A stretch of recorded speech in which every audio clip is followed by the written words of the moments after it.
Hey guys, Hi. What's up? not much. Yeah, I was just barely getting on, starting to read the chapter. Figured I had 40 minutes to get a head start, but Yeah, sorry. So this other group, we've had like an even harder time getting everybody in that group together than we had, like the first couple of weeks, and like a bunch of the kids are foreigners, so nobody speaks English well enough to communicate what really needs to happen. yeah. And they're all like, "Yeah, 7 o'clock, 7 o'clock, be there."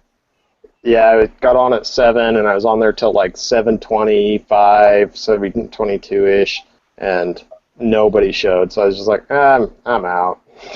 Oh, that sucks, man. Yeah. So, Yeah. Man.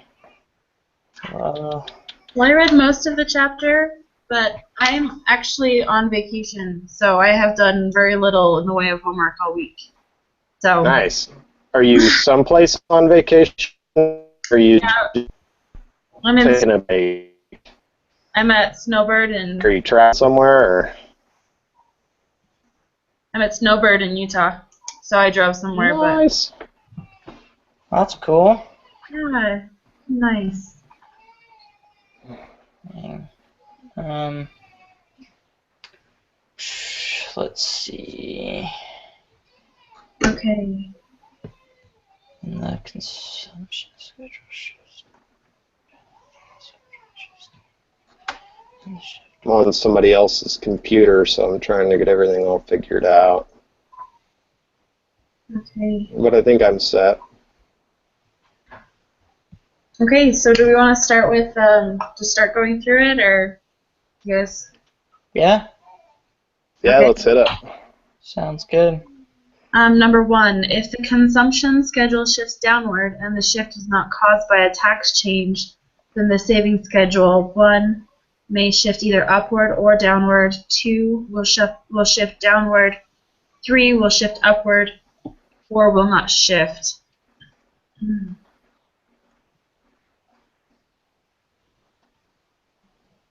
Uh, So,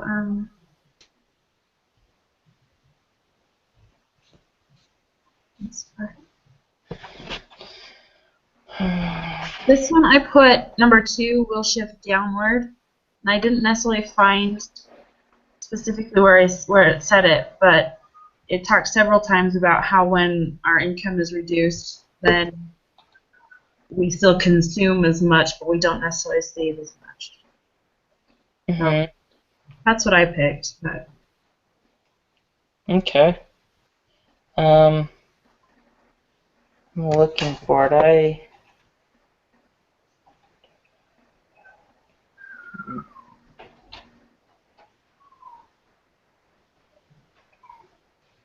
There's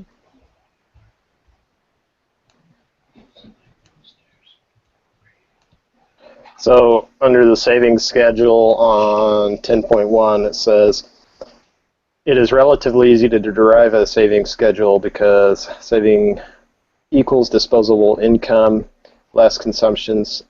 Anyway, at the bottom of that it says if households consume a smaller and smaller portion of disposable income as disposable income increases, then they must be saving a larger and larger portion.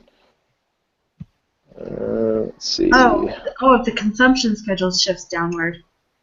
Yeah. Okay, so it will shift upward then, right? Savings schedule. Yeah, it should shift up if it's not caused by tax. Okay. Because that just means that they're saving more, not spending more. Okay, I misread that one. no, I hate those. I know, the ambiguously worded ones are I know. doozies. Okay. Oh. Okay. Got that. Okay. So then number 2, the so-called wealth effect will result in households 1, spending more and saving less, 2, spending less and saving more, 3, spending less and saving less, 4, spending more and spending more. This one I did find. It was on 10.2 under wealth effect. It says, this so-called wealth effect shifts the consumption schedule upward and the saving schedule downward. So I did number 1, spending more and saving less. Okay. That's what it said on Google, too. Yep. Nice. All-powerful Google. Exactly. Okay. So number 3, as the consumption and saving schedule relates to real GDP, an increase in tax will shift 1, upward, both the consumption and saving schedules, 2, downward, both the consumption and saving schedules, 3, the consumption schedule upward and the saving schedule downward, or 4, the saving schedule upward and the consumption schedule downward. And this one I also found under 10.2 under taxation, the bullet point.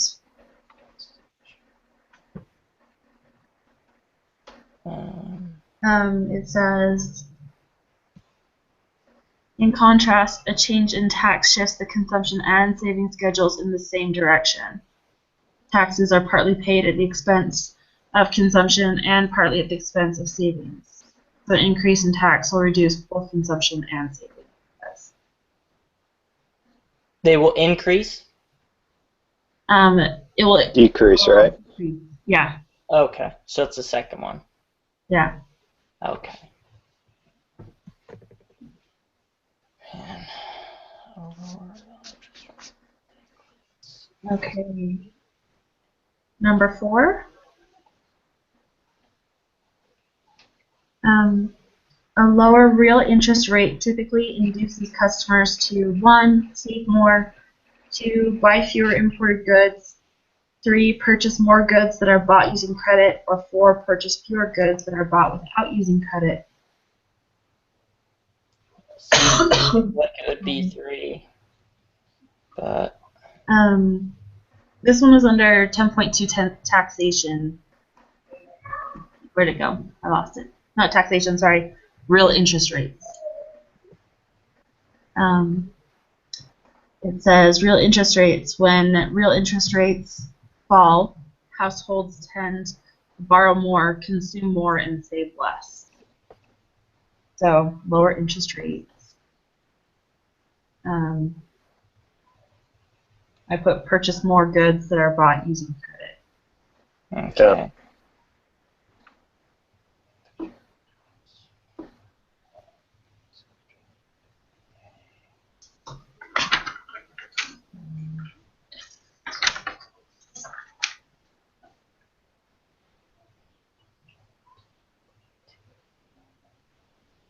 Okay, and then number 6. Refer to the above figures with consumption schedules in Figure A and saving schedules in Figure B, which correspond to each other across different levels of disposable income. If in Figure A consumption increases along line A2, then in Figure B there would be 1, a shift from line B2 to B3, 2, a shift from B2 to B1, 3, a movement along line B2, or 4, a movement up along line B2. Sorry, I read that wrong. Number 3 is a movement down along line B2, and number 4 is a movement up along line B2. And this one I have no idea.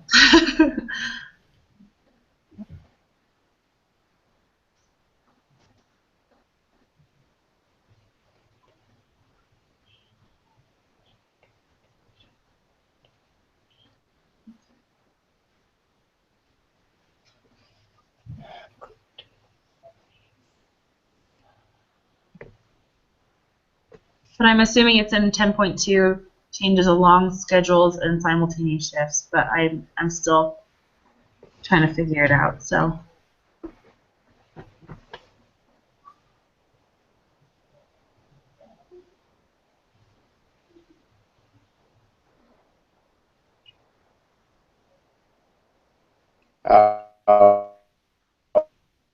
from is in the fine print underneath the figure. It says, if households consume, oh wait, I think I started before there. Graphically, this means an upward shift at each level of real GDP. They are saving more. Downward shift to the consumption schedule is reflected in an upward shift in the savings schedule and vice versa. So if households consume more at each level, they are saving less. Graphically, this means an upward shift at each in the consumption schedule and a downward shift in the savings schedule. So B would be a downward shift. S not to S1. Yeah. So it'd be B2 to B1, right? Yeah. I'm still trying to answer the question. Yeah, because it's going to be going down, right? Yeah, because they're inverses of each other. So consumption goes up, so savings goes down. Okay. Okay. Number 6. If businesses feel more optimistic about the state of the economy, then this is likely to 1. Cause a movement up the investment demand curve, 2. Cause a movement down the investment demand curve, 3. Shift the investment demand curve to the right, or 4. Shift investment demand curve to the right for number 4 and to the left for number 3. I shouldn't be reading. I can't read half the time anyway. No, you're fine.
The graph, I would think,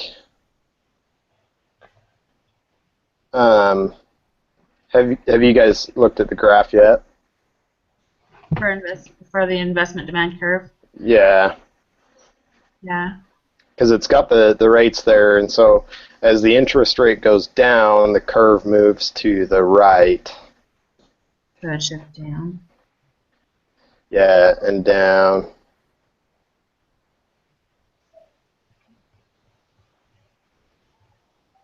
But that would it move along the line, or would it move the line? I think it moves along the line. Yeah, I think so too. Let me look.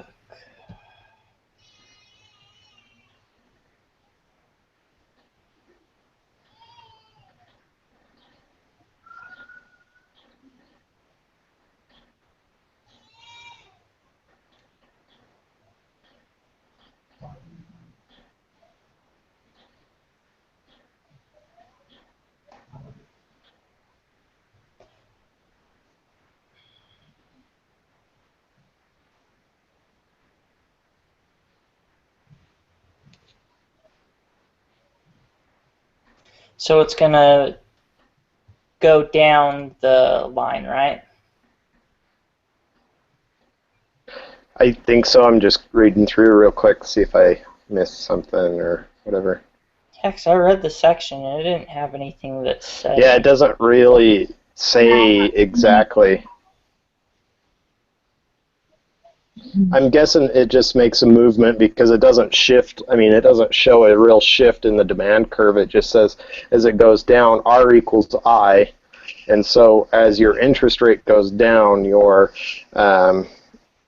investment goes, or your return is higher, rate of return. Yeah. So, investment, yeah. Yeah. So, I don't know, Ann, do you agree with that, or are you not sure? I'm not just not seeing anything about it in this section. Yeah. I was looking through it before and I couldn't see it before either. I was hoping you guys had some more insight than I did. I think it's one of those lines that doesn't shift. It's just pretty much a solid curve, basically, because interest doesn't actually change the cost output of the actual cost output of your product. It just says now you can, with this much capital, you can build this many instead of having to pay this much in interest. You can build a few more. And so it actually gives you a shift down in quantity, a shift up in quantity, a shift down in interest. So. Okay. We'll go for it then. Yeah. Okay.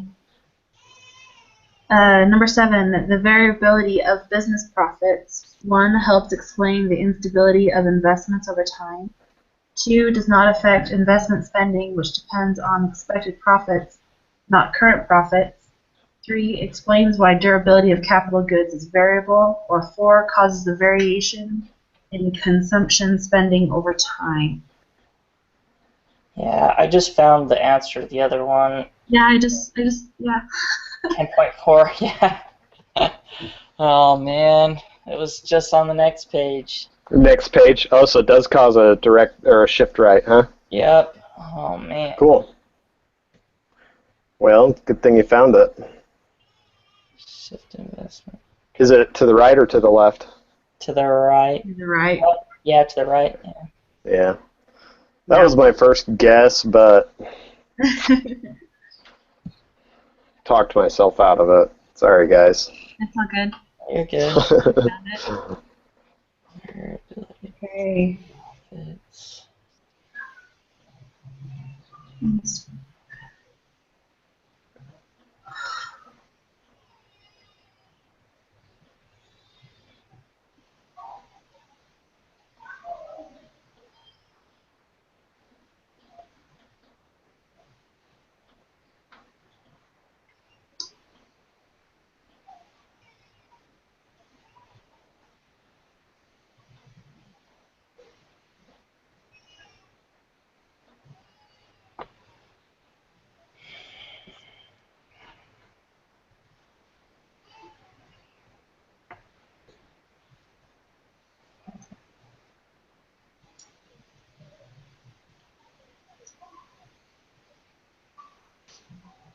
So, In 10.7.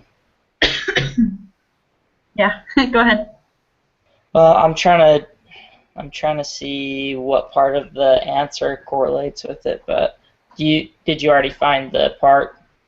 And the very last bullet point under instability of investment, it says the variability of profits.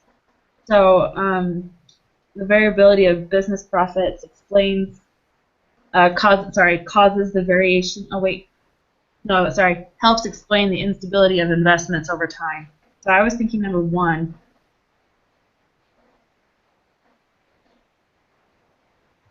Does that make sense? Yeah.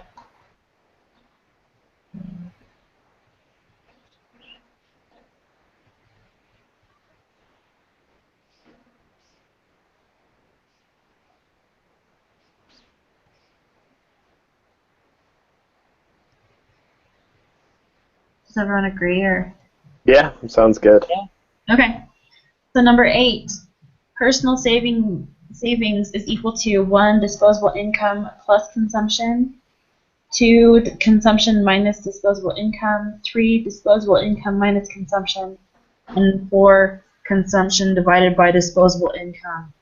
And I put number 3, disposable income minus consumption, and that's somewhere back at the beginning. Number 3. Yeah, because you just save whatever you don't spend. Pretty much.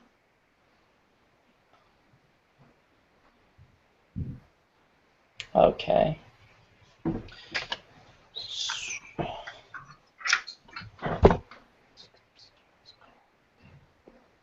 Okay.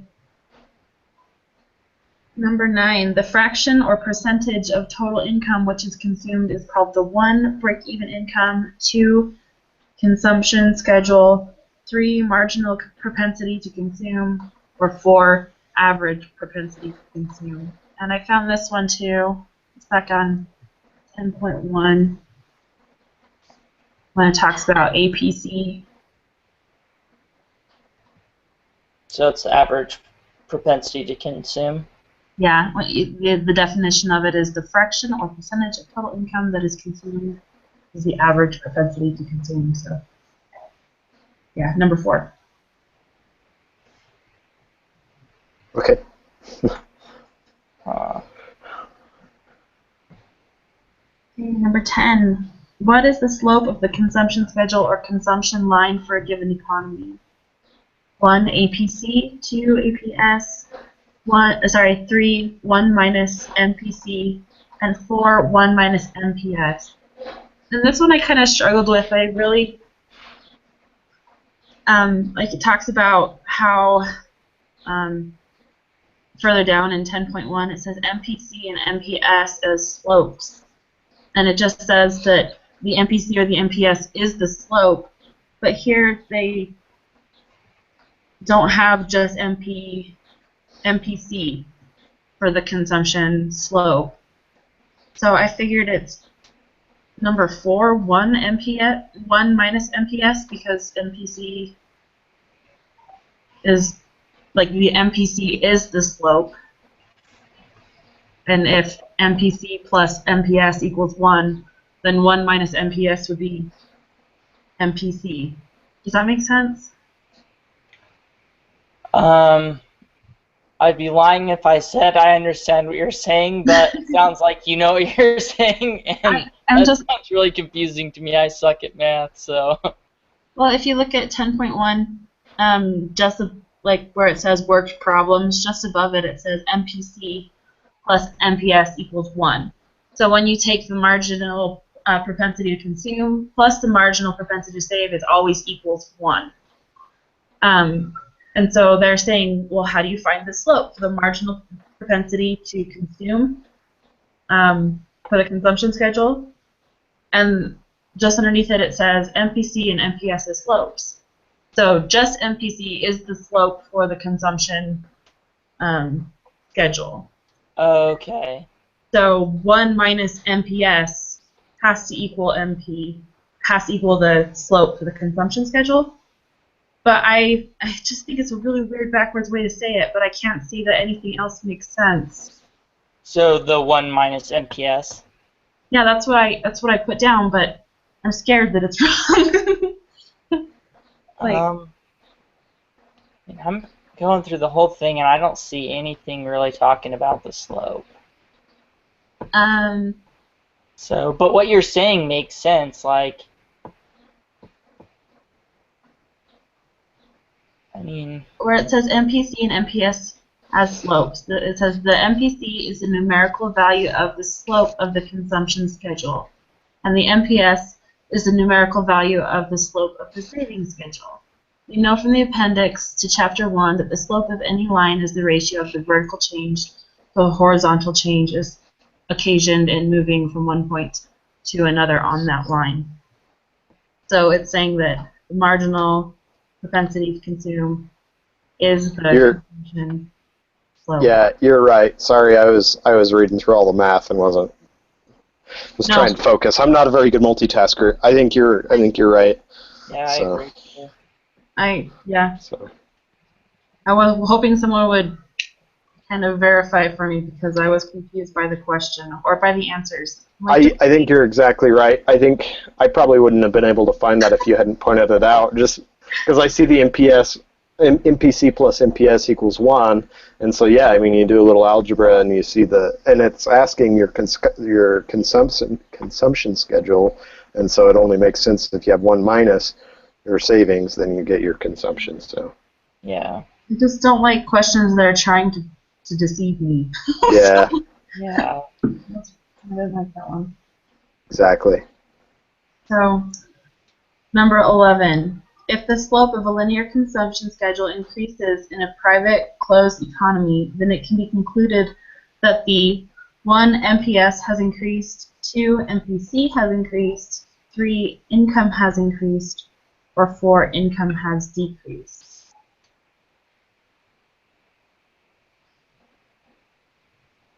So, Um,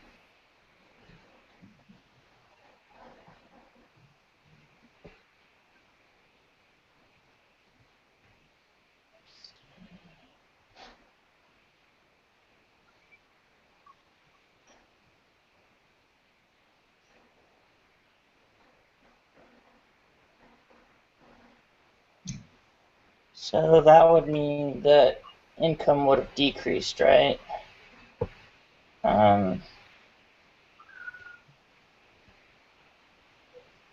The slope of line the slope increases. So if it's gotten steeper, then that would have moved the disposable income back, right?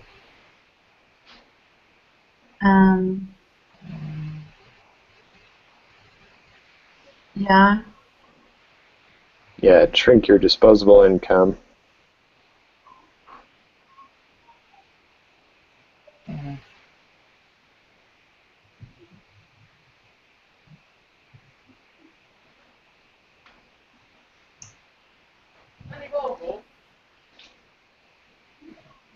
If your MPC increases, though, doesn't it also increase? I think he's down there. Yeah, I'm not sure though.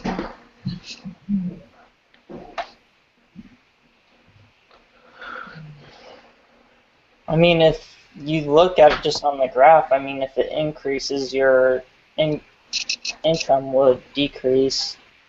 I don't really know if that's exactly what it's looking for, but it makes sense.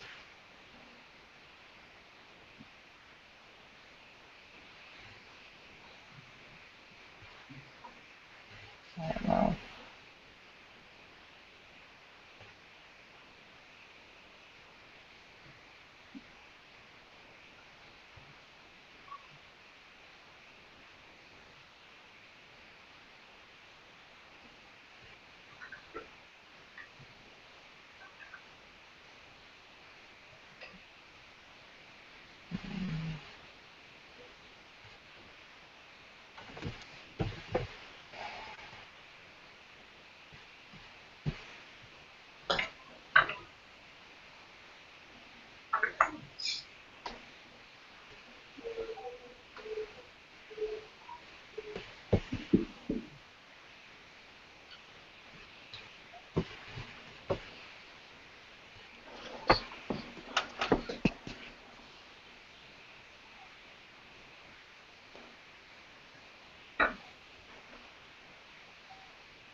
Oh, hey.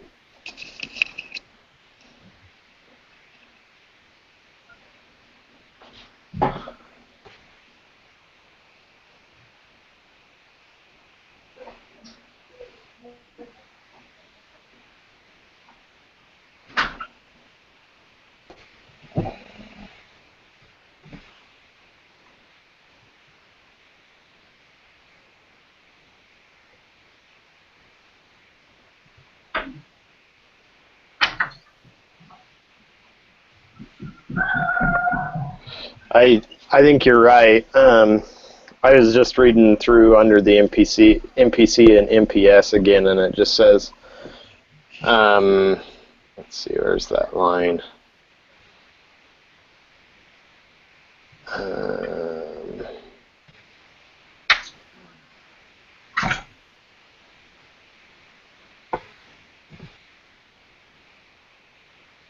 There's a line in here that's really good.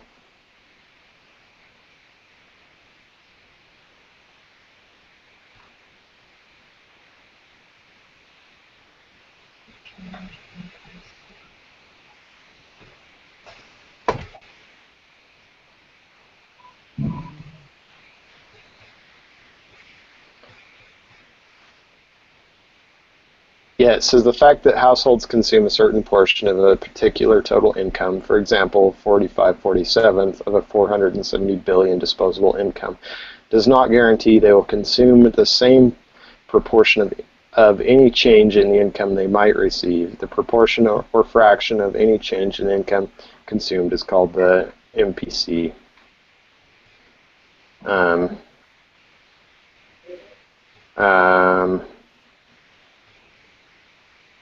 Marginal, meaning extra or a change in. Equivalently, the MPC is a ratio of change in consumption. So yeah, it's saying, if your income changes, then your slope changes, but it's not necessarily the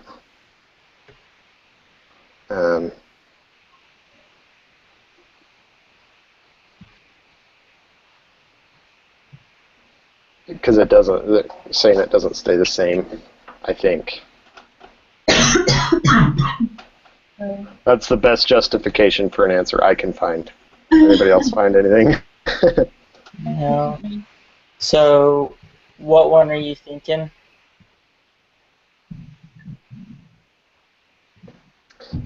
Income has increased. Okay. Okay. Then We'll keep our eyes open as we go through the rest. Yeah, keep an eye out for 11. I just moved on to number 12. I looked it up, and it's this saving occurs when income is less than consumption. Yeah, that's what I have too. Oh, you guys are just skipping on questions on me, huh? Oh no, I did some of it at work today. I'm just giving you crap. I like it. So, all right. So 13. Yeah, with an MPS of 0.3, the MPC will be 1 minus 0.3, 2 0.3 minus 1, 3 1 divided by 0.3, or 4 0.3, and it goes back to that MPS plus MPC equals 1. So Yeah, it'll be 1. Number 1, yeah, 1 minus 0.3. Yeah, because you can't have negative savings.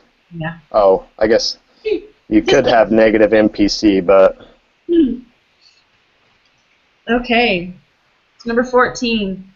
2 basic determinants of investment spending are 1. Consumer spending and government spending. 2. Expected returns and real interest rates. 3. General price level and level of output. 4. Domestic trade and international trade. And I think this one. But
Okay, I found it.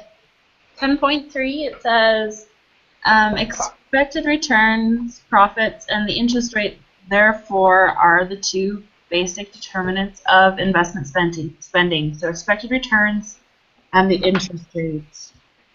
Okay. Sorry, you guys cut out. What was that?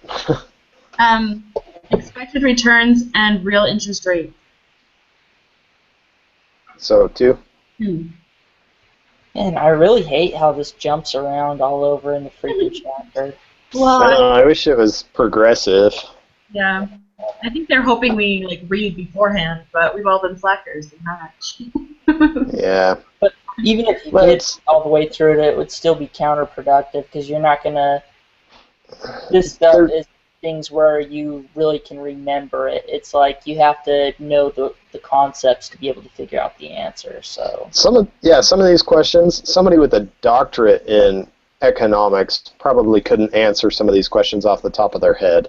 yeah, they're gonna have to still go through and find it. Yeah, they'd be like, I don't know. Let's be honest, friends. I have a brother-in-law kicking around here, someone with a master's in it. Maybe I have to find him. Yeah.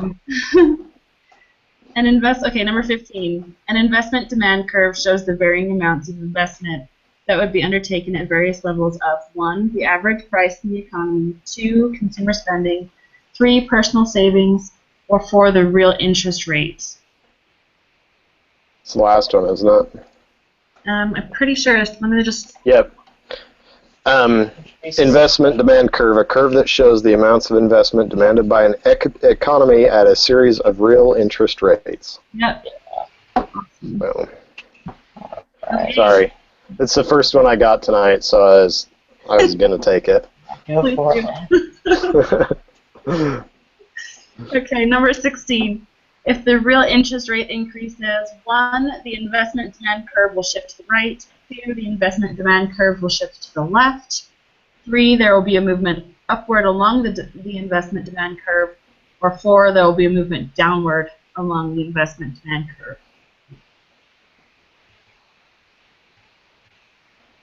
And I think this was on the next page too, wasn't it? Increases in investment demand are shown as rightward shifts of the investment demand curve. Decreases in investments are shown as leftward shifts of the investment demand So we're curve. looking at real interest rates. Real interest rate increases. So that's a movement down, right? So, sorry, what did it say again, and where are you looking at? Sorry. I was reading the one underneath, but that's not right. So Where are you at?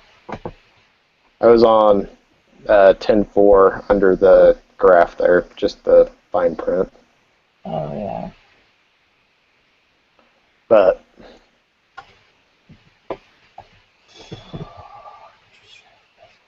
Yeah, we're looking at like a movement along or a shift in the curve.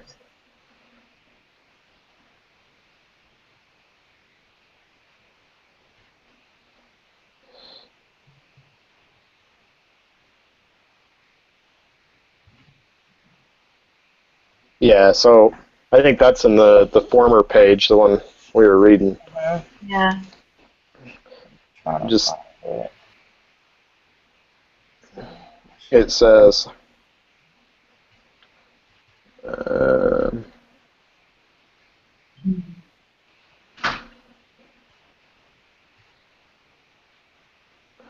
yeah, the curve slopes downward, reflecting an inverse relationship between the real interest rate and the quantity of investment demanded. So real interest rate increases. We'll shift to the right, right? Wait.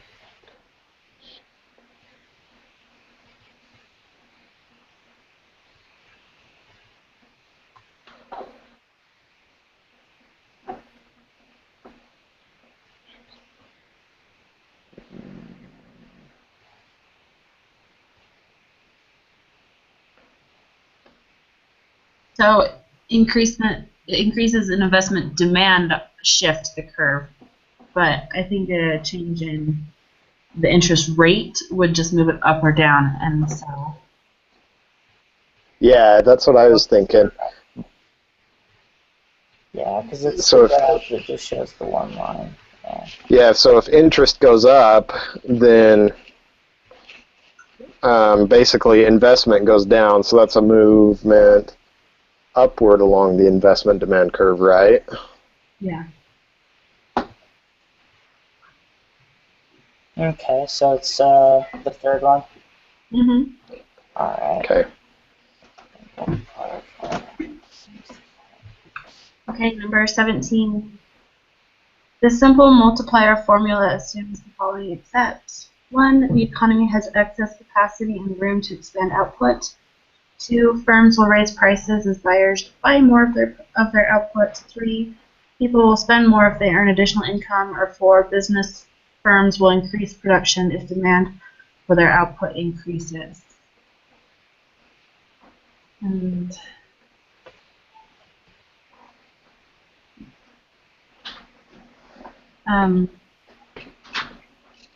in 10.5, I found one of them.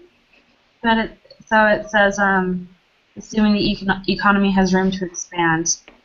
So it's definitely not number 1, but I don't know if it's number 2, 3, or 4.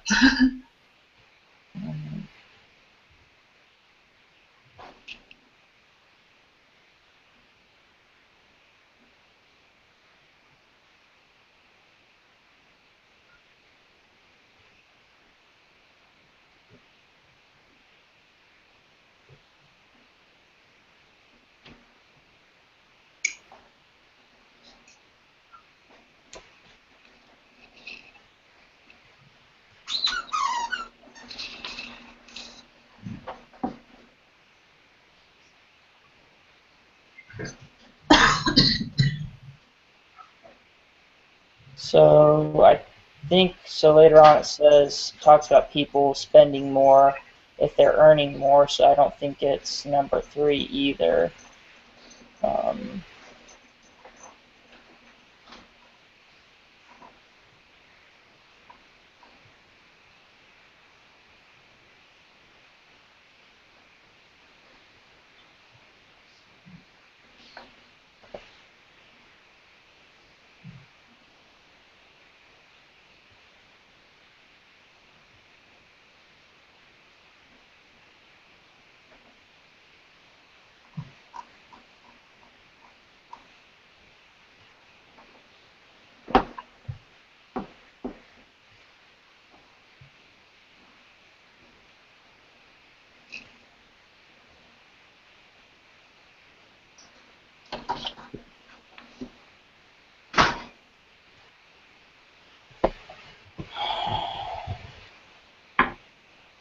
Is it saying that it says ultimately changes outcome? Sorry, a change in spending, say investment, ultimately changes output and income by more than initial change in investment spending. So is it saying the change in output as well? So number 2 is the one that I think that it isn't, but I'm not sure.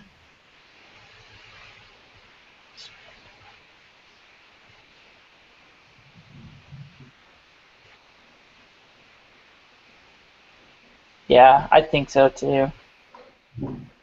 that one sounds logical to me. I mean, as in the right answer. Because, it just goes against everything. Like, they're not going to, well, I don't know. Some people do, but for the most part, large consumption produces efficiency. Efficiency produces lower cost. Yeah. So That doesn't make sense, but number 4 makes sense, and number 1 and number 3 are both in the reading. I don't see where number 4 is, but it makes sense.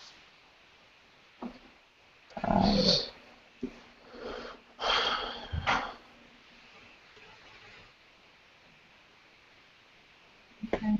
Now it's 18 then? Yeah. Okay. Okay. If households in the economy save more of any extra income that they earn, the multiplier effect will 1. Increase, 2. Decrease, 3. The unaffected, or 4 become less than 1.0. I think it decreases, save extra money. Where was that?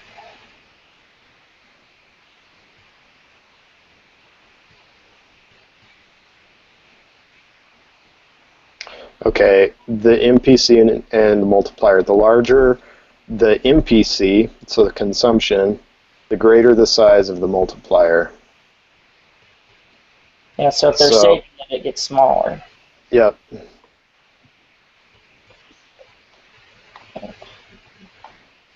Okay. The decrease. Number 2, right? Yep. Okay.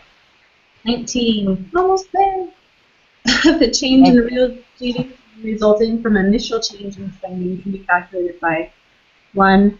Dividing the multiplier by the initial change in spending. 2. Dividing the initial change in spending by the multiplier. 3. Multiplying the multiplier by the initial change in spending. Or 4. Adding the initial change in spending to the multiplier.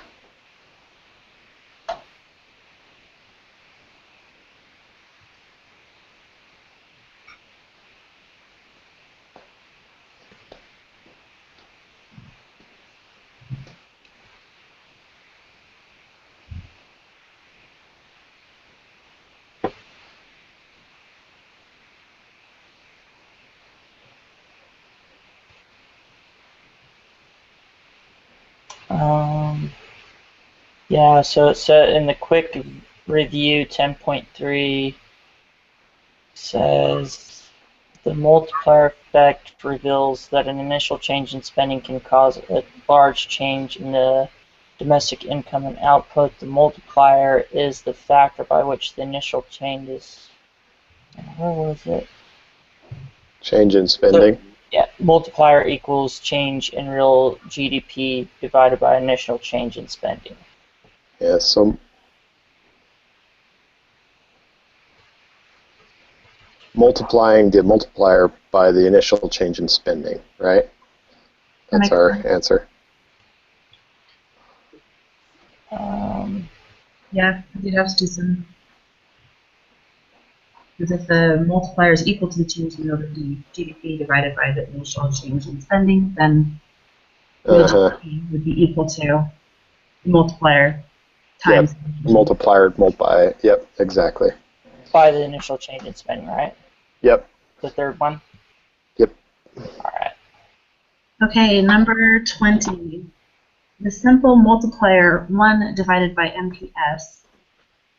Number 1 understates the actual multiplier because it includes changes in domestic spending from the purchase of imports or the paying of taxes. Sorry,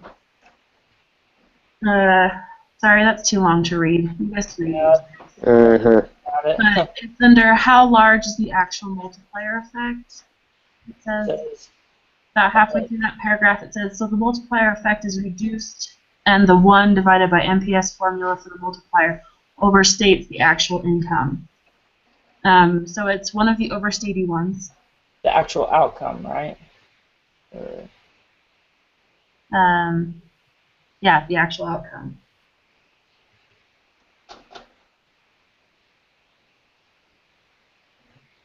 Let's see, let me read a little bit more about that though.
So it says buying imports and paying taxes trades off some of the additional consumption spending on domestic output created by the increase in income.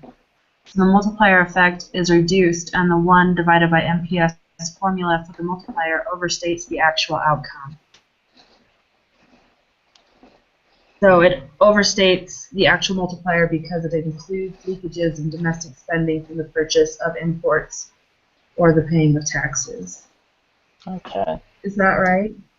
I think so. That's kind of the conclusion I came to. Yeah, that's gotta be. Okay. Alright. No epiphanies on number 11? No.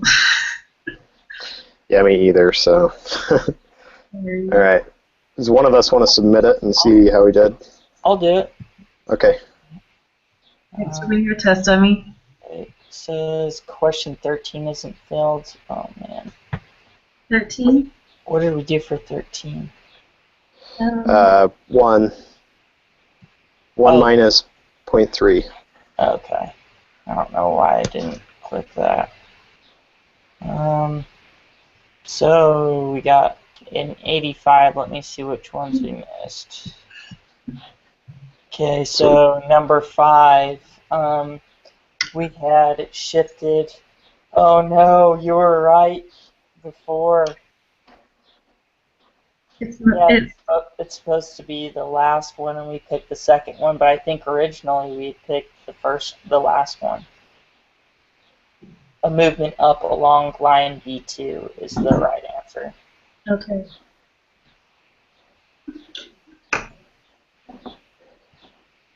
And also 11.